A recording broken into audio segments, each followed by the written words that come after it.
umpisahan na po natin etong ating talakayan. Pero bago po tayo pumunta sa ating mga main topic, nais ko lamang pong sabihin sa inyo na sana suportahan po natin sa darating na Mayo 12 mga kababayan. Ito po mga senador na nakikita natin na magiging katuwang ng gobyerno ni PBBM para paunlarin ang bansang Pilipinas mga kababayan at para makapagpasa ng mas magagandang batas na makakatulong po sa mga kababayang Pilipino po natin. So sana suportahan po natin etong mga senador na nakikita po natin na makakatuwang ng Marcos administration in the future mga kababayan para paglingkuran ang sambayan ng Pilipino. So naandyan po sina Tito Sen, Attorney Benhur Abalos, Erwin Tulfo, Ping Lacson, Manny Pacquiao, Mark Gamboa mga kababayan, Abby Binay, Tolentino, Pia Cayetano, Bong Revilla, Senator Lapid at Kiko Pangilinan. So sana suportahan po natin mga kababayan ito pong mga kandidato na pwede na mailuklok mga kababayan sa Senado. Ano po? So ngayon,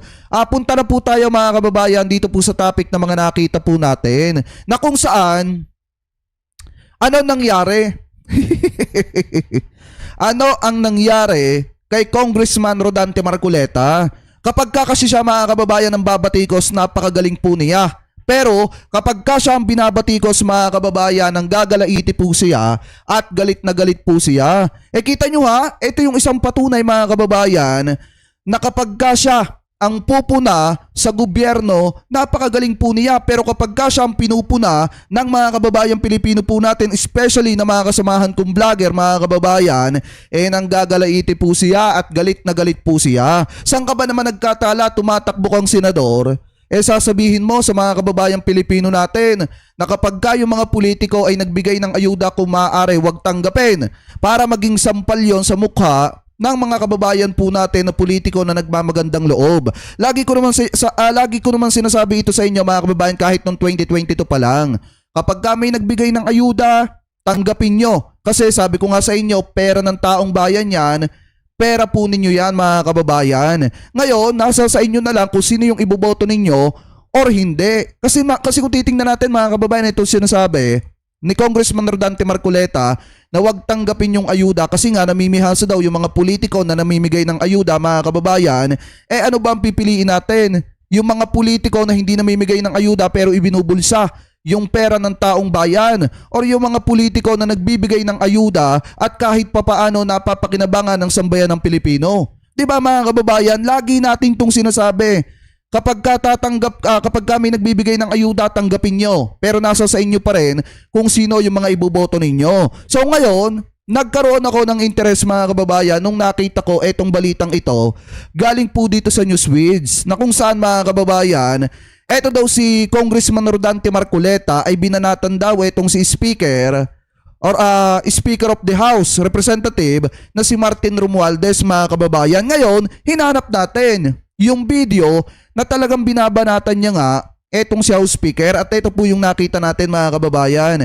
Sabi dito, Marcoleta dinurog si Martin Romualdez sa Cebu People's Indignation Rally mga kababayan. Ibig sabihin, yung ginawa dito ni Marcoleta mga kababayan, puro pagbatikos sa Congress mga kababayan, sa House na kung saan naging miyembro din siya mga kababayan. Ano po, so ngayon ito i-play po natin. Gusto kong sampalin ninyo ang kanilang mga mukha. Gusto kong sampalin ninyo ang kanilang mga mukha. Binibili nila kayo, iniinsulto nila kayo. This is not how to serve the people. Hindi ayuda ang gusto ng tao. Sa Cebu People's Indignation Rally, sa harap ng 40,000 katao at dating Pangulong Rodrigo Duterte, nagbigay ng matapang at posibleng pinakamahusay na talumpati si Senatorial Candidate Dante Marcoleta. Isiniwalat niya ang katotohanan sa umano'y planong impeachment laban kay Vice Presidente Sara Duterte. Isang tao. Yan din ang patunay mga kababayan kung bakit lagi kong sinasabi sa inyo na yung Rally for Peace na mga kapatid natin sa Iglesia ni Cristo ay naging political rally.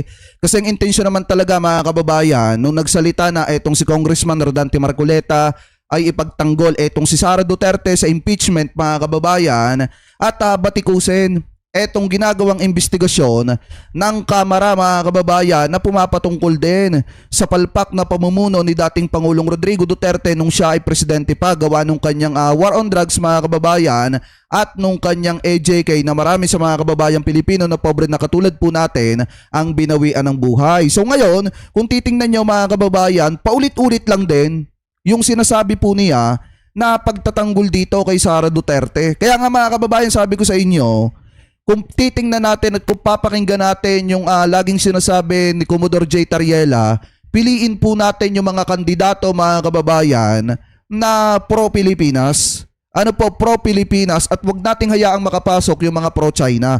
Kasi unang-una, kapag ka pro-China yung nakapasok mga kababayan, hindi niyan uunahin yung interes ng mamamayang Pilipino. Pero hindi natin sinasabi na siya ay pro-China. Sinasabi ko lang mga kababayan, yung opinion natin base po sa nababasa natin, especially base na rin sa sinabi ni Commodore J. Tariela. Ano po, so ngayon mga kababayan, ipagpatuloy pa natin. Ikaw lang ang nagdidikta sa House of Representatives. Napapirma niya ang mahigit na 200 na kasamahan ko sa House of Representatives. Paano nangyari yun? Eh di sagutin mo, taga-house ka eh.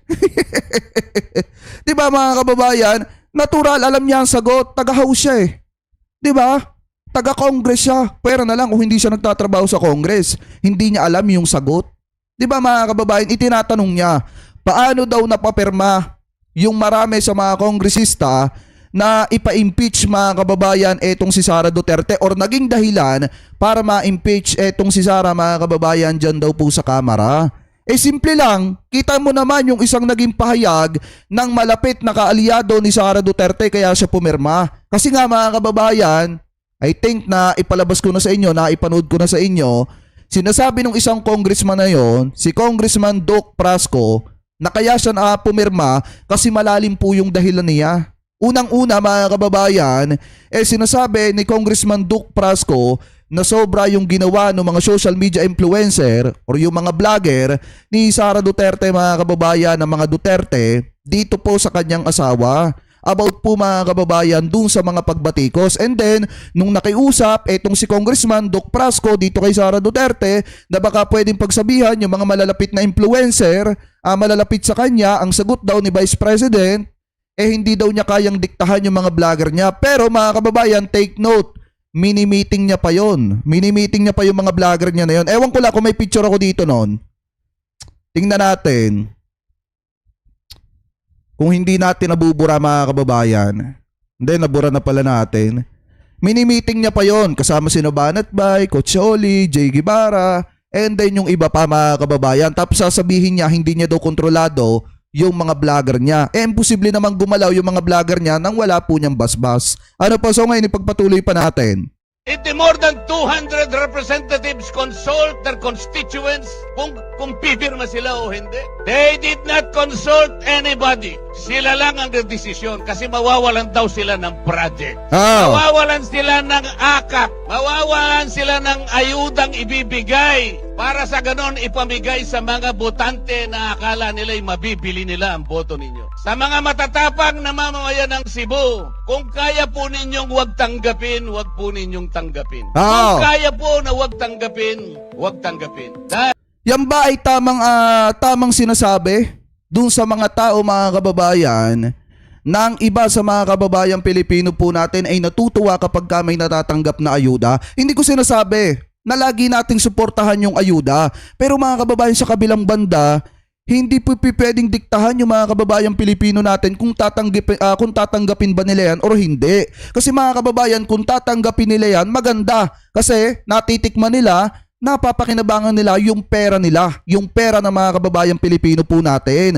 At hindi naman mga kababayan sa pilitan yan.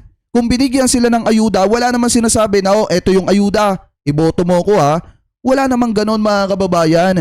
Nasa sa kanila na lang kung sino po yung iboboto nila. Ang mahalaga kahit papaano, yung pera ng taong bayan, bumabalik sa taong bayan. Mga kababayan, sa pamamagitan ng pagtanggap nila ng mga ayuda na yan. Kaysa naman mga kababayan, ganito yung mangyari. Ninanakaw yung pera ng taong bayan, tapos walang bumabalik ni 5 sa mga kababayang Pilipino po natin. Parang mas masakit pakinggan yon kaysa dun sa nagbibigay yung mga politiko ng ayuda at tinatanggap ng mga kababayang Pilipino po natin. Unang-una, hindi naman kasi mandatory na sinabi sa inyo, yung ayuda, iboto nyo ako, wala naman po kasing ganon. Nasa sa ibang politiko na lang yan mga kababayan kung paano nila gamitin yung pamimigay nila ng ayuda. Siguro yung galawan nila ganon. Kaya sinasabi nila mga kababayan na huwag tanggapin ng mga kababayang Pilipino natin sa Cebu yung ibinibigay na ayuda ng ating gobyerno mga kababayan kasi pakiramdam nila ginagamit daw sa politika. Baka yung galawan po kasi mga kababayan nila, ganun yung pinaggagawa ng mga yan. Kaya sila mismo nang gagalaiti sila sa sarili po nilang multo. Ano po ngayon ipagpatuloy pa natin? Dahil ito lamang ang magsisilbing sampal sa kanilang mga mukha. Gusto kong sampalin ninyo ang kanilang mga mukha. Binibili nila kayo, iniinsulto nila kayo. This is not how to serve the people. Hindi ayuda ang gusto ng tao. Ang gusto ng tao, you provide the conditions to grow the economy, magkaroon sila ng trabaho, mabuhay sila ng marangal. Yun ang gusto ng tao. Yun ang gusto ng tao. Inakusahan rin ni Congressman Marcoleta si House Speaker Romualdez na anyay utak ng impeachment at binaliwala ang boses ng mahigit 4 na milyong Pilipinong tumututol sa pagpapatalsik kay VP Sara. Nakiusap ang mahigit na 4 na milyong Pilipino. Ito lamang ang paraan para sumulong ang ating bansa. Hindi pinakinggan ang boses ng ganong kalaking bilang ng mga tao. The Speaker of the House of Representatives defied the voice of the people. Wait lang mga kababayan Tingnan nga natin to kasi may nakita ko di ba nagsasalita siya about ayuda? May nakita ko ayan Share ko lang dito sa messenger natin. Pakita ko sa inyo mga kababayan. Kasi may mga sinasabi siya na may mga politikong tumatanggap ng ayuda. Eto. Saglit lang hindi naman kasi pwedeng sa iba lang siya babato ng putik. Parang napakapangit naman tingnan. Anyway, pagpatuloy pa natin to. Vox Populi, Vox Dei. The voice of the people is the voice of God. Salos Pop. Wait lang mga kababayan kuhanin muna natin yung nakita ko sa Facebook. Kasi habang nanonood tayo ng kanyang eto yan! Mga kababayan. Sabi dito sa post ni, eto mismong galing sa kanyang Facebook to baka sabihin ng iba fake news. Ayan, sabi dito, Rodante Marcoleta, mismong Facebook page niya mga kababayan. Sabi dito, kung Rodante Marcoleta malugod na binisita ang kanya mga kababayang Kapampangan. Ngayong araw, ika-9 ng Disyembre, taong 2024, ay personal na nagtungo si Kong Rodante Marcoleta para sa isinasagawang AX Food Assistant Payout para sa 650 beneficiaries ng mga kababayan natin sa Angeles Arayat at Mexico, Pampanga mga kababayan. Naging matagumpay ang naturang programa dahil sa pagtutulungan ng DSWD at Sagip Party List. Ayan ang lakas ng loob na magsabi about do sa mga ayuda mga kababayan na wag daw tanggapin. Isa ka nga rin sa gumamit ng AX Diba mga kababayan? Ayan kita nyo mga kababayan ang sabi dito, basahin natin ngayong araw, ika-9 ng Disyembre or ika-9 ng Disyembre, Setyembre 2024, taong 2024, ay personal na nagtungo si Kong Dante Marcoleta para sa isinasagawang AX Food Assistant Payout para sa 650 beneficiaries ng mga kababayan natin sa Angeles, Arayat at Mexico, Pampanga. Ito daw pong DSWD at saka po itong Sagip Party List ay nagtulungan. So ibig sabihin mga kababayan, ano ba yung tinutukoy niyang ayuda? Yung isa dyan yung AX. Siya nga din mismo mga kababayan Tapos ang lakas-lakas magsabi ng ng kung may magbibigay daw ng ayuda, wag daw tanggapin. Mismong kayo nga, ginamit nyo din yan Tapos ngayong hindi nyo na napapakinabangan, lalo na sa pamumulitika, sasabihin nyo, wag nang tanggapin ng mga kababayang Pilipino natin yung ibinibigay na ayuda. Pambihira naman kayo. Anyway, ipagpatuloy pa natin. Populi est suprema lect. The welfare of the people is the supreme law. Ibinunyag rin niya ang lihim na plano ni Romualdez, isang maingat na hakbang upang palakasin. Wait lang. Tingnan natin nga kung ano yung sinasabi niya dito. Ulitin ko lang ng konti Stay put lang kayo. Ang magsisilbing sampal sa kanilang mga mukha. Gusto kong sampalin ninyo ang kanilang mga mukha. Binibili nila kayo, iniinsulto nila kayo. This Oh. is not how to serve the people. Hindi ayuda ang gusto ng tao. Ang gusto ng tao, you provide the conditions to grow the economy, magkaroon sila ng trabaho, mabuhay sila ng marangal. Yun ang gusto ng tao. Yun ang gusto ng tao. Inakusahan rin ni Congressman Marcoleta si House Speaker Romualdez na anyay utak ng impeachment at binaliwala ang boses ng mahigit 4 na milyong Pilipinong tumututol sa pagpapatalsik kay VP Sara. Oh. Iusap ang mahigit na 4 na milyong Pilipino. Ito lamang ang paraan para sumulong ang ating bansa. Hindi pinakinggan ang boses ng ganong kalaking bilang ng mga tao. The Speaker of the House of Representatives defied the voice of the people. Vox populi, vox Dei. The voice of the people is the voice of God. Salus populi est suprema lect. The Ginagamit nyo pa. Ginagamit nyo pa ang Panginoon dyan sa inyong mga ginagawang paninirang yan. Kasi kung tutusin mga kababayan, kung yun sinasabi niya na voice ng buong sambayan ng Pilipino, ng mga tao mga kababayan, sana lahat ng mga tao dito sa Pilipinas sinusuportahan yung gusto ninyong mangyari. Karamihan sa mga kababayang Pilipino po natin, kung pagbabasihan natin yung mga lumalabas na survey mga kababayan, 71% ang sumasang-ayon na humarap si Vice President Sara Duterte sa impeachment trial. At 51% mga kababayan naman yung sumasang-ayon na ipakita yung kanyang bank accounts para masigurado ng mamamayang Pilipino kung kurap ba talaga o hindi yung taong ipinagtatanggol po nila. Ang problema kasi mga kababayan, eto nga kung sino pa yung mga tao na mismong nakinabang at gumagamit ng mga AIX, tupad, AKAP, etc. mga kababayan, sila pa yung nagsasabi ngayon na wag daw tanggapin ng mga kababayang Pilipino po natin. At ang isa pa dyan mga kababayan, bakit masyadong takot na takot sila kay Congressman Martin Romualdez? Di nyo ba napapansin mga kababayan? Halos silang lahat iisa yung argumento. Iisa yung sinasabi na gustong magpresidente ni Congressman Martin Romualdez. Yung tao nga mga kababayan hindi nagpapahayag na gusto niyang tumakbo sa pagkapresidente. Samantalang si Sara Duterte umpisa pa lang nagbitaw na ng salita na gustong-gusto niyang tumakbo. So ayaw naming isipin na yung ginagawa ninyong paninirang yan, pamumulitika na po yan. Kasi sa totoo lang mga kababayan, ito lang naman yung lagi kong sinasabi sa inyo Kapag ka nanalo si Congressman Rodante Marcoleta, kagustuhan ng Diyos na manalo siya. Pero mga kababayan, kapag ka hindi siya binoto ng sambayan ng Pilipino at natalo siya, ibig sabihin, ayaw ng Panginoon na maging senator siya. Kasi nga mga kababayan, kung titingnan nyo, marami sa mga kababayang Pilipino po natin ang sumusuport at sumasang-ayon na humarap sa impeachment trial etong si Sara Duterte. Kasi kaya lang naman sila natatakot mga kababayan na wag matuloy etong impeachment kasi mabubuksan yung bank account. Kapag ka nabuksan yan mga kababayan at nakita na sobrang lalaki ng pera or halaga ng pera na pumapasok, yari na. Diba? Yari na mga kababayan. So ngayon ipagpatuloy pa natin. welfare of the people is the supreme law. Ibinunyag rin niya ang lihim na plano ni Romualdez, isang maingat na hakbang upang palakasin ang sariling kapangyarihan at agawin ang posisyon ng Vice Presidente. Let us repel the vindictiveness of one man, the leader of the House of Representatives. He is responsible in weakening our institutions. Kinuha nila yung pera ng PDAP, kinuha nila yung pera ng PDIC, kinuha yung pera ng DBP, kinuha ang pera ng PhilHealth, kinuha lahat ang mga pera para ilagay sa project ng DPWH. Let us resist that. Let us say no. Yung sa PhilHealth mga kababayan na ipaliwanag na natin mga kababayan, and then yung mga itinutukoy niya dito mga kababayan, alam ko naman napanood nyo na rin yung mga dahilan.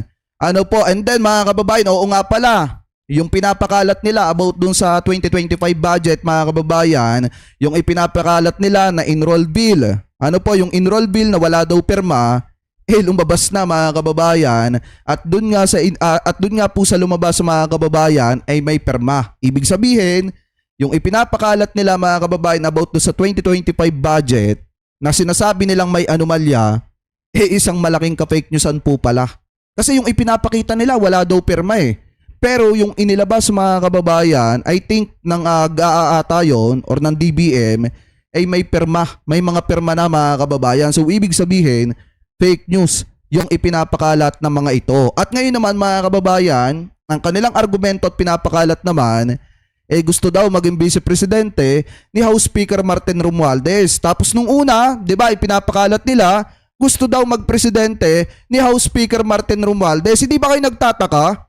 Masyado silang takot na takot mga kababayan kay House Speaker Martin Romualdez kahit hindi pa naman nag-a-announce yung mama na gusto niyang tumakbo mga kababayan or gusto niya magpresidente. Sila lang naman kasi yung nagsasabi mga kababayan na gustong magpresidente ni Congressman Martin Romualdez. Sa kanila nang galing yan. Hindi sa ibang tao, sa kanila mismo nang galing yan at mismong halos parehas lang ang argumento ni Marcoleta at saka po nitong si Sara Duterte at netong kampon ni Digong mga kababayan. So ngayon ipagpatuloy pa natin. So, these people now gathered tonight have the capacity to do that. Let the terms of this covenant reach the shores of Tacloban City. Ayun, yan, tama sabi dito ni kabayan ko, kapatid ko, One Squad Forever. Yung sa DBM, GAA 2025. 'Di ba inilabas na yung enroll bill. Yung enroll bill mga kababayan. Ngayon, doon sa lumabas na enroll bill, may mga pirma na po. Wait, hanapin natin. Kasi yung kasamahan natin may inilabas niyan eh. Kung titingnan nyo mga kababayan, eto. Ayan, kung titingnan nyo mga kababayan, ito yan. Yung ipinakalat kasi nila, walang pirma. Ayan, kung titingnan nyo, enrolled bill. Volume, ayan, General Appropriation, or itong GAA mga kababayan. Ayan, kung titingnan nyo, ayan hanapin nyo yung mga blanco-blankong sinasabi nila dyan. Yan. Kung titingnan nyo mga kababayan, yan yung mga ipinakita nila. Ayan, tingnan nyo mabuti. Yan. Di ba may mga sinasabi sila, may mga blanco-blanco daw. And then mga kababayan, ito pinagtatakpan na lang yung pirma pero may mga pirma na po yan. May mga pirma na yan mga kababayan. Wait lang, lakihan natin. Kasi tinakpan lang to eh. Ayan Ayan. May mga pirma na yan mga kababayan. And then nandiyan yung pirma ni House Speaker, ni Senate President Chis Escudero mga kababayan, ni PBBM at yung iba pa. Pero yung ipinapakita ni Atty. Vic Rodriguez, wala pong pirma yun. Walang pirma. Ang tanong, saan niya kinuha yun? Mga kababayan, saan kinuha ni Atty. Vic Rodriguez yung ipinapakita niya na walang pirma na naka-screenshot mga kababayan or naka-indicate dun sa kanyang cellphone na ipinapakita. Eto, napakaliwanag may mga pirma na yan, ibinlard lang para hindi magka-problema. Ayan Kasi alam nyo naman sa mga vlogger, bawal maglabas ng ganito eh. Kaya nga nakakapagtaka kung bakit mga kababayan nakakapaglabas si Vic Rodriguez nung mga na walang pirma na ipinapakalat po nila. Kasi nga, yung ginagawa nila, intentionally mga kababayan, na talagang sirain ng gobyerno. Ayan kung titingnan nyo. Ayan Yan mga kababayan Tapos sinasabi nila, may mga blanco-blanco daw, wala daw mga pirma mga kababayan, at may anomalya daw. Napakaliwanag naman na wala na nga mga blanco-blanco dito mga kababayan, may pirma pa. Ayan yung BICAM report mga kababayan. Di ba ipinapakita ni Vic Rodriguez yung BICAM report, walang pirma. Pero may pirma yan mga kababayan. I think yung buo nitong mga kababayan na yung kita mismo yung pirma ni na Senate President. Tingnan nyo sa YouTube channel ni Coach Jarrett. Doon nyo makikita yan mga kababayan. Ito kasi ibinlard kasi siguro ito si Takero takot makakasuhan mga kababayan. Kasi magkakaproblema talaga yung iba maglalabas nito lalo na at may mga pirma. Kaya nakakapagtaka na naglabas si Vic Rodriguez na mga dokumento na walang pirma. Saan niya kinuha yun? Yun po yung tanong dyan. Yun po yung problema ni Vic Rodriguez na kailangan niya sagutin. Saan niya po kinuha yun? So ngayon, ipagpatuloy pa natin to. To remind that man from Tacloban that he cannot lord over, that he cannot change the destiny of our people. They want to impeach the Vice President because he wants to become Vice President. It cannot be done. Isiniwalat din ang tunay na layunin ng Quadcom. Hindi hustisya, kundi pag-usig at panggigipit kay dating Pangulong Duterte. Ayan, tingnan yung mabuti mga kababayan. Yan yung mga pinagsasasabi niya. Noong January 13, araw po yan ng Rally for Peace na mga kapatid natin sa Iglesia ni Cristo. Kaya nga hindi ako naniniwalang Rally for Peace yun. Kasi nga naging political rally po yun. Dahil kung ano yung sinasabi ni Marcoleta dito, ganun din yung sinabi ni Marcoleta dun po sa rally. nagkataon lang na wala dito yung sa Kamatis. Ano po, ipagpatuloy pa natin. Duterte. Invented the Quadcom because they want to prosecute the former president. Hindi siya para inquiry in aid of legislation. Wala pong legislation na matino ang ginawa ang Quadcom. For more than 13 hearings, makita po ninyo yung ginawa nilang panukalang batas. Kahit na grade 5 student, pagtatawanan yung ginawang batas. Oo. Because it was not really intended to enact laws or to supplement in making laws. It was principally designed to prosecute and persecute the former president. Sa pagtatapos, hinamon ni Marcoleta ang bayan na iboto ang mga inendorso ni dating Pangulong Duterte. Meron pong siyam na senatoriables ang PDP laban. Iboto nyo po silang lahat. You need people in the Senate to frustrate the impeachment. Kapag ka po Oh! Ayan mga kababayan, at least nanggaling na sa bibig ni Congressman Rodante Marcoleta. Kailangan nyo daw na iluklok yung mga senador na yon para i-prostrate mga kababayan or harangin. Ano pa, para daw harangin or tutulan, i-oppose etong impeachment laban kay Vice President Sara Duterte. Yan yung main agenda nila, kaya gustong-gusto nila na tumakbo mga kababayan. At kaya kung titingnan nyo, gano'n na lamang kadesperado etong si Digong na humugot ng mga artista para lang patakbuhing senador mga kababayan. Kasi nga, desperado na siya eh. Kailangan niya ng backup sa Senate na uupo bilang hukom na papabor kay Sara. Nakukuha niyo yung pinupunto mga kababayan. Ayan o, nadulas na. Mismong nanggaling na sa bibig ni Congressman Rodante Marcoleta. Kailangan yung iboto sila para harangin mga kababayan ni oppose yung impeachment doon po sa Senado. Ano po, anyway, pagpatuloy pa natin. hindi kami nakarating doon, they will find the Vice President guilty. Ganun po ang mangyayari. It's a numbers game. Kaya po nakikiusap kami. Please send us to the next Congress. And we will fight for you. We will fight whatever it takes para sa inyo po. Kung walang magsasalita ngayon, our country will go to the dog. Narito ang kabuuang nilalaman ng talumpati ni Senatorial Candidate Dante Marcoleta. Gabi po sa ating lahat. Gusto ko po kayong makasama ngayong gabi sapagkat alam ko kayong lahat na nandito ngayon ay matatapang.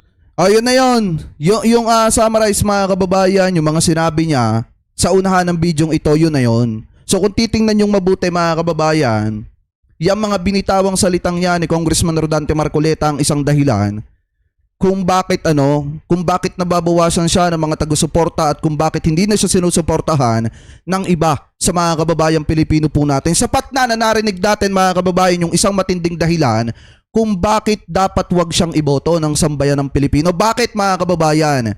Kasi kapag ka naupo sila bilang senador, asahan nyo na. Para sa kanila mga kababayan, walang kasalanan si Sara Duterte, walang basis yung impeachment mga kababayan, kaya dapat wag ma-impeach. Yan po yung pananaw nila mga kababayan. So tayo naman, na mga sumusuporta na dapat pagbayarin yung mga politiko na hindi marunong magpaliwanag kung saan napunta ang pera ng taong bayan, dapat mapapanagot po yung mga yan. Kasi kawawa naman ang sambayan ng Pilipino. Kawawa naman ang mamamayang Pilipino na sa tuwing may mga politikong ganyang klase na gagamitin yung pera ng taong bayan, kukurapin mga kababayan at hindi maipaliwanag kung saan dinala, ayaw magpaliwanag kapag ka tinatanong. And then, kapag haharap na sa kanilang kaparusahan, kailangan laging babak-upan ng ibang politiko para wag lang mapatawa ng kaparusahan ng parusa. Mga kababayan, yan ba ay tamang gawain? 'Di ba? Kaya nga ito yung isang dahilan kung bakit dapat wag nang iboto itong mga ito. Ako na po nagsasabi sa inyo mga kababayan. At kahit siguro ipatawag tayo sa kamera at gisahin tayo ni Congressman Rodante Marcoleta, paninindigan ko po yung sinabi ko na yan yung isang dahilan kung bakit dapat wag na siyang iboto. Bakit mga kababayan? Kasi yan pong mismong nanggaling sa bibig niya na salita, mga kababayan, nakarapat dapat silang ibalik, ilagay sa Senado dahil para may tagaharang ng impeachment ni Sara Duterte ay isang malaking isang malaking insulto sa sambayan ng Pilipino. Lalo na doon sa mga kababayan Pilipino po natin na naghahangad na ma-impeach mga kababayan at mapapanagot etong si Sara Duterte dahil sa kanya mga pinaggagawa. Ano po, so ngayon mga kababayan, yan po yung isa sa mga balita na nakita natin na kung saan Etong si Congressman Rodante Marcoleta, binanatan etong si House Speaker mga kababayan. Kasi nga daw, gusto daw ni House Speaker maging vice-presidente at maging presidente in the future mga kababayan. So sila lang naman ang nagsasabi niyan at argument lang naman nila yan mga kababayan. Pero kung titingnan natin, una pa lang kita na natin kung sino talaga yung gustong maging presidente.